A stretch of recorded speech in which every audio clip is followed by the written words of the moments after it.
Okay guys, for the removal and replacement of your spark plugs, the first step you're going to want to do is take off all of these power clips. Be very careful because these wires are very fragile, especially if your car has a whole bunch of miles on it. So just do that on both sides here. They should come undone pretty fairly easy. This one's a little hard to get to, this first one on the right side. Guys, your next step, you're going to want a 7mm extended length socket. You're going to need to take your coil packs off. That's these black things right here. There's 4 of them on each side, and there's one bolt. I don't know if you guys can see that, but there's one bolt that holds these suckers in. I already took them off on this side. Haven't taken them off on this side. This side, they're going to be further back than they are on the left, which just makes it a little bit more difficult, but it's still a pretty easy process. All right, so I forgot to mention this, but I also took off the injector cables, injector plugs. You don't have to do this, but while I'm down here, I'm touching these cables a lot, and they're not hefty at all. So just for the safety of not being able to break them, I just disconnected them. I wanted to get the whole wiring harness out of the way, but they've got these little plastic clips, and I really don't feel like messing with that right now. So that's what we got. All right, next thing you're gonna want to do, you want to do this before and after you remove your coil packs, and stand back because mine sprayed quite a bit of stuff in my face the first time I did it. But you want to get down in here and really, oh, see, there's shit in the eye. You're gonna want to really blow these out because you don't want any residue to be in there when you go to spray in your PB blaster. That's the next step. Okay. All right, folks. So we got some light. So we should be able to go down in here and see our spark plugs. Yep. There they are. I don't know if you guys can see that too well. Down there. They look okay. That one definitely has some corrosion in it. I have no idea what the name of these cylinders are, but those are your spark plugs. Hip hip hooray. There's the other side. Alright guys, the next thing you're going to need is a massive breaker bar. I don't have a torqued breaker bar. I have a torque wrench. But I've heard you're not supposed to loosen things with that, only tighten. So what I have here is this, and I'm hoping I'm not going to break one of these off in the engine. You need a 9/16 deep socket with an extension, because there's no way you're just going to get it in there. That one. And this is your tricky part.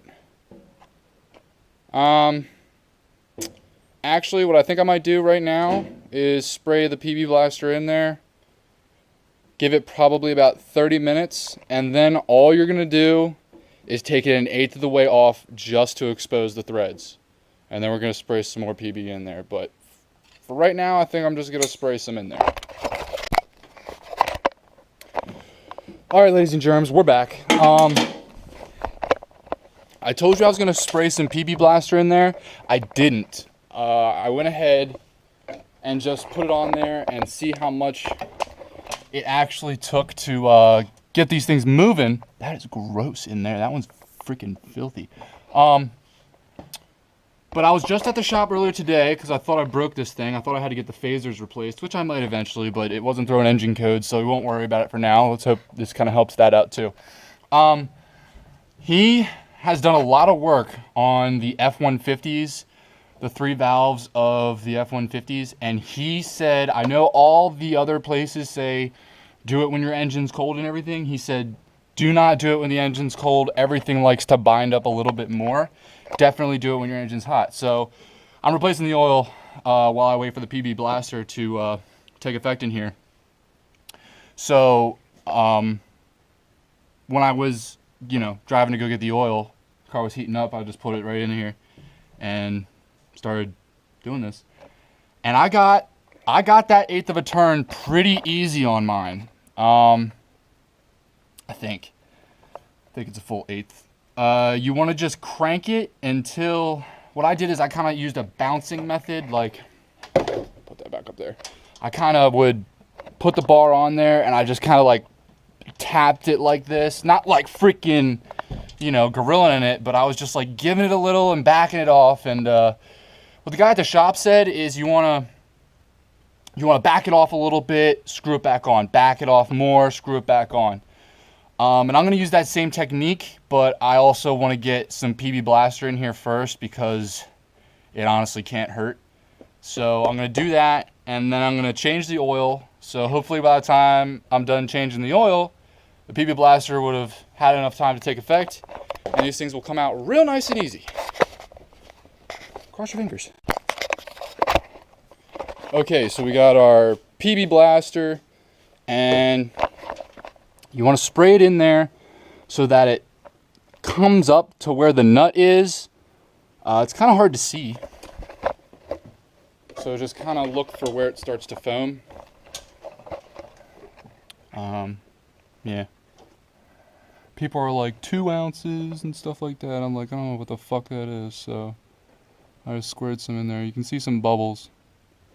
You just don't want to fill these things up because then you're going to have all that fluid in your engine.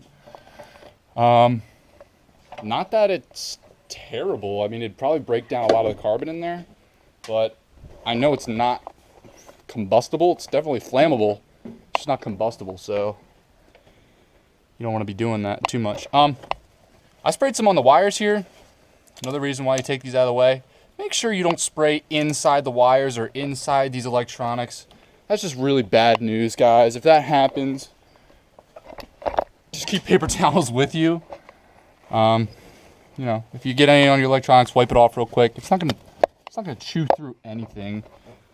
Like immediately, but obviously if you leave it, give it time, it can potentially do some damage. You just really want to be careful with your electronics here, guys. These are expensive, okay? It's a pain in the ass. You have to get someone to rewire them, unless you want to try to do it yourself, but that's a whole nother story. So yeah, just keep that in mind while you're doing this too. So now you wait. Okay, so got the oil changed.